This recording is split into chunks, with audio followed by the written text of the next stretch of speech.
Hello everyone. So the question is a girl throws a ball with initial velocity v at an inclination of 45 degree. So उसने throw की एक ball. The ball strikes the smooth vertical wall at a distance horizontal d distance d and after rebounding returns to her hand. This is important कि after rebounding returns to her hand. What is the coefficient of restitution between wall and ball? सो उसने एक ball throw की wall पे and after rebounding वो उसके हाथ में आ रही है मींस दैट इसका मींस क्या after rebounding means the ball traces its path the ball traces its path तो जिस पाथ से गई एंड उसी पाथ पर आ गई तो बॉल ने अपना पाथ ट्रेस किया after rebounding returns to her hand important line है ये ठीक है the ball traces its path and implies any implies the ball strikes the ball strikes the wall at its highest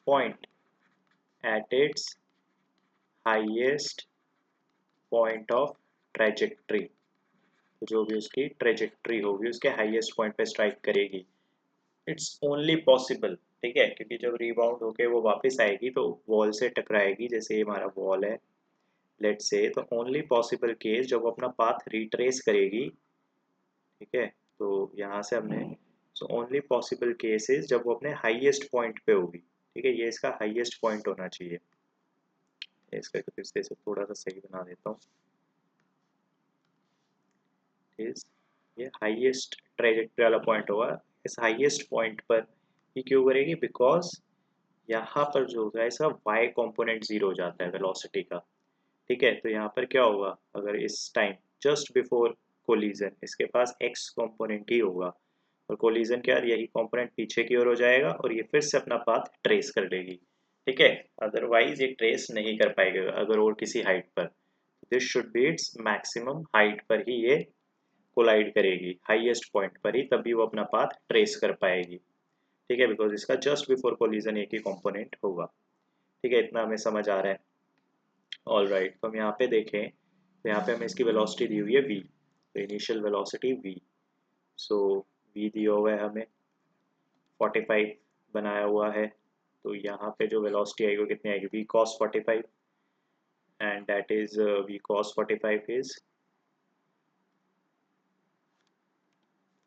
v cos 45 degree यहाँ पे जो velocity आएगी वो आएगी v sin 45 दोनों सेम आएगा v बाय रूट टू ठीक है 45 पे होगा ये डिस्टेंस जो हमें दिया हुआ है that distance is d distance हमें दिया हुआ है मान लेते हैं कि बॉल को यहाँ से यहाँ जाने में t1 टाइम लगा और आने का time t2 sending end descending times ठीक है तो जब ये कोलाइड करेगी तो इसका कितना वेलोसिटी होगा v cos 45 ठीक है और y डायरेक्शन में 0 होगा आफ्टर कोलिजन तो कोलिजन के बाद क्या होगा कोलिजन के बाद यही वेलोसिटी इस तरफ होगी ठीक है वी वाई कॉम्पोनेंट कितना होगा 0 हाईएस्ट पॉइंट पर ये वाला कॉम्पोनेंट कितना होगा e times of this v cos 45 but एकदम अपोजिट डायरेक्शन में होगा कोलिजन के बाद इस तरफ चल पड़ेगी बॉल तो ये आफ्टर कोलिजन मैंने वेक्टर्स बनाए हैं that is x component ev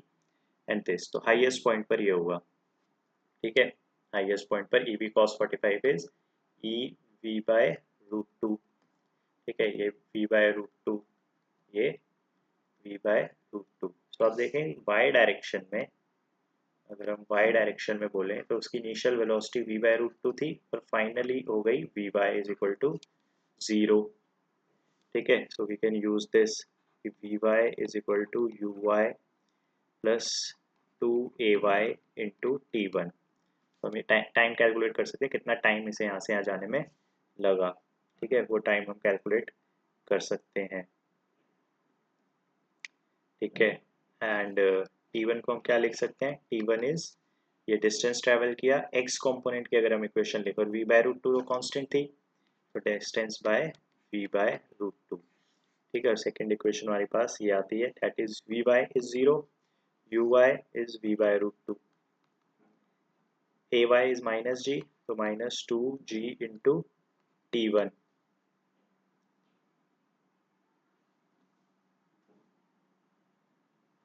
एक मिनट, 2 नहीं आएगा, सॉरी सॉरी सॉरी। तो यहाँ पे जो 2 नहीं आएगा, v is equal to U plus AT होता है ना। हाँ, u प्लस एटी होता है। So that is GT1। ठीक है, तो यहाँ से टाइम 1 की वैल्यू कितनी आ रही है? तो यहाँ से टाइम आ रहा है v/√2/g, v/√2 इंटू जी। सो ये हमारे पास टाइम 1 आ रहा है क्या। और यहाँ से हमने x कॉम्पोनेंट से निकाला टाइम 1, और यहाँ से भी टाइम 1 आ गया।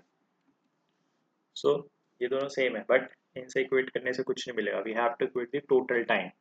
ठीक है, तो जब ये फिर से अब आने वाला टाइम, अब आते टाइम अगर मैं बनाऊँ, ठीक है, सेम सेम आते टाइम, इफ़ यू सी, अब इस पॉइंट पे ये वेलोसिटी है और वी वाई डायरेक्शन में ज़ीरो है।